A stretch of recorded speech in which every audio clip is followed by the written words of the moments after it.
Jaksa Tapanuli Selatan Jovi Andrea Baktiar menghadiri dirinya di hadapan Komisi 3 DPR RI pada Kamis 21 November ini hari untuk mengungkapkan kronologi dirinya yang dipenjara setelah mengkritik pengguna kendaraan dinas oleh Nela Marcela.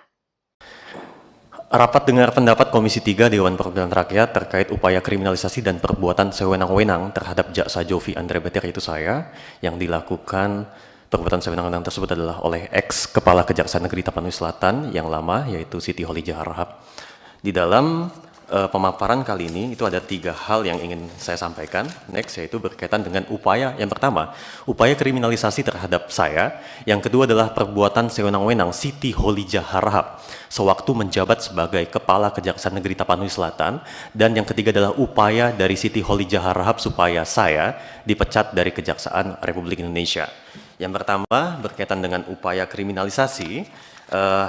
Next, saya akan jelaskan. Next. Jadi gini, betapa jahatnya Kejaksaan Republik Indonesia memframing dalam setiap publikasi dan juga penyusunan surat dakwaan bahwa saya itu telah menuduh Nela Marcela menggunakan mobil dinas Kajari Tapanuli Selatan untuk berhubungan badan. Padahal sebenarnya saya tidak pernah melakukan hal itu. Saya hanya melakukan yang pertama, mengkritik saudari Nela Marcela yang memang terbukti suka pamer foto atau flexing menggunakan mobil dinas Pajero Sport Kajari Tapsel supaya berhenti melakukan hal itu. Karena statusnya harus kita ketahui bahwa bukan jaksa melainkan pengawal tahanan dan juga bukan seorang ajudan di dalam SK. Karena di dalam peraturan urusan dalam kejaksaan yang dapat mengangkat seorang ajudan adalah jaksa agung, wakil jaksa agung, pejabat eselon 1 dan kajati. Jadi alangkah tidak etisnya apabila itu dilakukan, dan memang saya mengupload foto yang bersangkutan itu di akun yang sifatnya publik yang sering FYP di TikTok. Yang kedua, saya hanya melakukan membuat himbauan kepada masyarakat di Tapanuli Selatan dan Kota Padang Sidimpuan, apalagi jelas dan tidak terbantahkan di dalam akun TikToknya Nela sering flexing menggunakan mobil dinas Pajero Sport Kajari Tapsel. Supaya apa? Supaya mobil dinas Kajari Tapanuli Selatan atau mobil dinas semua yang ada di Kajari Tapanuli Selatan yang mayoritas merupakan statusnya pinjam pakai dari Pemda Tapanuli Selatan, yang artinya dibeli dari uang rakyat khususnya Tapanuli Selatan, supaya tidak disalahgunakan. Itu maksud saya. Tapi saya tidak ada, demi Allah, saya bersumpah, kalau saya bohong, hari ini saya mati pun saya siap. Saya tidak pernah menuduh Nela Marcela menggunakan mobil dinas untuk berhubungan badan dengan pacarnya. Ini yang framing sangat jahat dipublikasikan di Kapus Penkum. Dan selanjutnya, berkaitan dengan kriminalisasi itu sendiri. Selalu di dalam publikasi Kapus Penkum menyatakan bahwa ini urusan pribadi antara saya dengan Nela Marcela. Tetapi kenapa? Sejak tahapan penyelidikan hingga proses persidangan berjalan, sangat banyak intervensi yang terjadi. Contohnya adalah yang pertama ini.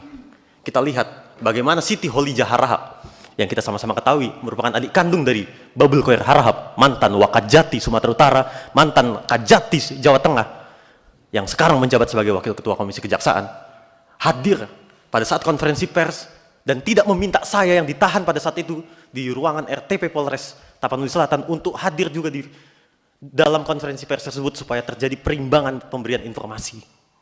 Katanya saya adiknya. Dan beliau menyatakan di situ ada informasi bohong. Apa? Disampaikannya di depan publik, ada di akun TikToknya Polres Tapsel dan juga Kajari Tapsel. Saya memblokir semua nomor pegawai Kajari Tapanuli Selatan. Faktanya, 2 hari sebelum saya ditangkap, saya dihubungi oleh Kasih Pidum. Ada surat panggilan mediasi. Tapi lucunya, kenapa SPDP, surat panggilan penyidikan, tidak diberikan kepada saya, padahal di putusan Mahkamah Konstitusi tahun 2015 atau 2014 menyatakan bahwa terlapor itu berhak untuk menerima SPDP. Tapi ini tidak. Beliau sangat antusias, bahkan memfitnah saya.